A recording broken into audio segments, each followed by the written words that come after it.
So I've been reading Tales from the Perilous Realm with a book club, right? Specifically, this week we were reading the tale of Farmer Giles of Ham. And one thing I've noticed, not just in Farmer Giles, but even in like Rover Random, is how early some of Tolkien's ideas that wound up in Middle Earth started. For example, there is a sword in Farmer Giles called Tailbiter, right? And it's like a very well renowned sword. Dragons fear it because it's uh used to slay dragons, etc. Well, if you skip forward to like The Hobbit, we have Orcrist, who is also known as the Biter. Goblins fear it, it's also very well renowned, etc. like that. And of course there's also the carryover of dragons, but I that's hardly worth mentioning in my opinion because dragons are just such a staple thing in fantasy. As are swords, it's more so the name that I found really interesting, the correlation, because biter, tail biter, very similar.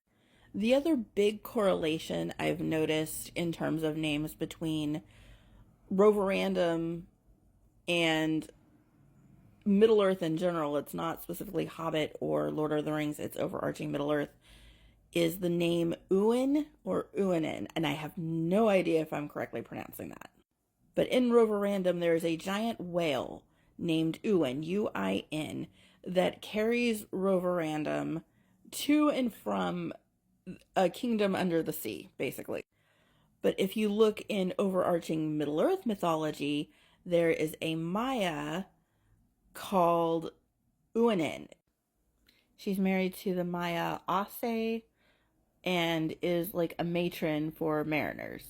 And like these are just two of the correlations that I've picked up on through this book, and I'm not even completely finished with Farmer Giles yet. This week we're moving on to the Tales of Tom Bombadil, and we all know Tom Bombadil is in Fellowship of the Ring, and he's a very enigmatic, mysterious character that we all, well, most of us love.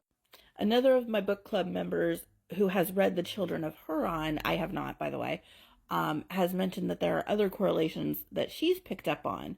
So I'm really excited to, once I finish this and the Letters of Tolkien and my reread of the Silmarillion, because yes, I'm reading all three at the same time, but I'm excited to go on and read The Children of Huron after all that, and then hopefully notice even more of the correlations in this book, because it's really interesting seeing the professor's ideas evolve over time and what they morphed into.